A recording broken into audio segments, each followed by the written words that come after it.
শাওন ভাইয়া ইন্ডিয়াকে 99% রাখছে, ভাবা যায় মাত্র 1%। 1% রাখি নাই যে। আচ্ছা 1% রাখে নাই। এবং আসসালামু আলাইকুম। তো আমার সাথে আজকে কয়েকজন ক্রিকেট লাভার আছে, আজকে আমি তাদের সঙ্গে কথা বলবো, তাদের পছন্দের অপছন্দের ক্রিকেটারের নামগুলো জানতে চাইবো। আসসালামু আলাইকুম। ওয়ালাইকুম আসসালাম। কেমন আছেন ভাই? আলহামদুলিল্লাহ ভালো। নাম কি আপনার? মোহাম্মদ শাওন। মোহাম্মদ শাওন ভাই। ভাই আপনি কেমন আছেন? জি আলহামদুলিল্লাহ ভালো আছি। আচ্ছা আপনার নাম কি? আমার নাম মোহাম্মদ ফারুক হোসেন। আচ্ছা মোহাম্মদ ফারুক ভাই, বাড়ি কোথায় আপনার? যে আমার বাড়ি রংপুর কুড়িগ্রাম। রংপুর কুড়িগ্রামে। এবং কি যেন বলেন নামটা? শাওন, মোহাম্মদ আচ্ছা শাওন ভাই, আপনার বাড়ি কোথায়? চট্টগ্রামে। চট্টগ্রাম। একজন হচ্ছে কুড়িগ্রাম, একজন চট্টগ্রাম। আচ্ছা ক্রিকেট খেলা কি দেখা হয় অবশ্যই দেখা। আপনার? জি জি দেখা। ওরে ভাই, দুইজনেই ক্রিকেট লাভার। তো আপনাদের কাছে আমার প্রশ্ন হচ্ছে 2026 সালে টি-20 ওয়ার্ল্ড কাপ ভারতের মাটিতে হবে।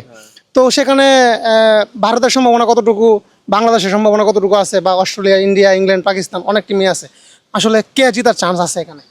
এখানে চান্স আছে অস্ট্রেলিয়া, আমার মনে হয় বেশিটা জিতা। অস্ট্রেলিয়া বেশি? হ্যাঁ অস্ট্রেলিয়া জিতা। আর হইলো ইন্ডিয়া আছে 99 পয়েন্ট। ইন্ডিয়া 99? হ্যাঁ আচ্ছা 1 পয়েন্ট নাই কেন, এটা ওদের সেমিফাইনাল ফাইনাল উঠলে এরা মানে হাঁটু কাঁপে এই জন্য। আচ্ছা ওকে। তো শাওন ভাইয়া ইন্ডিয়াকে 99% রাখছে, ভাবা যায় মাত্র 1%।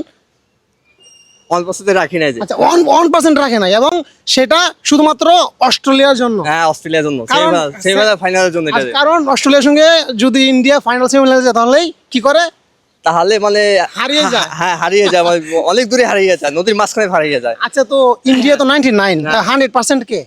100% অস্ট্রেলিয়া। অস্ট্রেলিয়া। হ্যাঁ। ভাই আচ্ছা ভাই, বড় ভাই আপনার জি ভাই বলেন। আহ, আমার তো ভাই কে জেতার সম্ভাবনা আছে টি-20 ওয়ার্ল্ড কাপ 2026 সে সালে? আমার তো পাকিস্তানে পছন্দ বেশি। পাকিস্তান? জি জি না পাকিস্তান আপনার পছন্দ, মানে ওই পাকিস্তানের খেলা দেখেন জি আপনি, ঠিক না? হ্যাঁ, ভারত আর পাকিস্তানের মধ্যে যে বাজে তো ভাই একটা যুদ্ধের মতো বাজে যায় আর কি এখানে। এটা তো প্রায় সময় এখন প্রায়- বর্তমানে চলতেছে। তা আমার মনে হয় যে যদি ভারত পাকিস্তান আসে আর কি সেমিফাইনালে, তো অবশ্যই পাকিস্তানে 100% বেশিরভাগ থাকে এটার। আচ্ছা আচ্ছা। তো ভারতের, আপনি যেহেতু ভারত এবং পাকিস্তানের যে ইস্যুটা আনলেন আপনি, যে রাজনৈতিক ব্যাপারে কিন্তু পাকিস্তানের সঙ্গে ইন্ডিয়ার হ্যাঁ দ্বন্দ্বটা, কিন্তু এটা যে স্পোর্টসে আনে, ক্রিকেটে আনে, এটা কতটুকু যুক্তিসঙ্গত? এটা হয়তো এটা এর মাধ্যমে ওরা কি প্রেরণা পায় যে আমরা দুজন কি আলাদা, আমাদের মধ্যে কি একটা যুদ্ধ রয়েছে, এই যুদ্ধটা ওরা খেলার মাঠে আনি কি করে, এটা প্রেরণা জায়গায় দর্শকের মধ্যে যে আমরা কি এখন যুদ্ধের মতো খেলাটা দিয়ে কি দর্শককে উত্তেজিত করতেছে, আনন্দ দিতেছে এর মাধ্যমে। সেটা বুঝলাম, কিন্তু এই যে গত কয়েকদিন আগেও ইন্ডিয়া থেকে ঘোষণা দিল পাকিস্তানের সঙ্গে কোনো ম্যাচ খেলবে না, সেটা যে আপনি ম্যাচ কিভাবে দেখেন? খেলবে না হয়তো বলছে, এখন যুদ্ধের পরিস্থিতি হচ্ছে, ভবিষ্যতে হয়তো মীমাংসা হতেই পারে।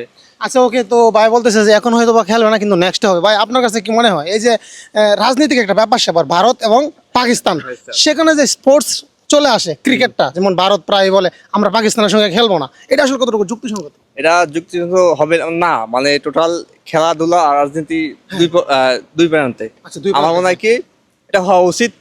সারা বিশ্বে মানে খেলাধুলা স্পোর্টস মানে খুব এতে যে ভারত পাকিস্তান খেলা হয় সবাই এনজয় করে, Enjoy করে, খুব জি। মানে টান টান উত্তেজনা হয় এটাই। আচ্ছা তো আপনি বলতে চাচ্ছেন যে এটা আসলে ঠিক না? না এটা অবশ্যই ঠিক না। আচ্ছা ওকে। তো হ্যাঁ, আপনাকে ধন্যবাদ ভাই, আপনাকে ধন্যবাদ ভাই, আপনি চলে গেছেন। আচ্ছা ওকে, আল্লাহ হাফেজ।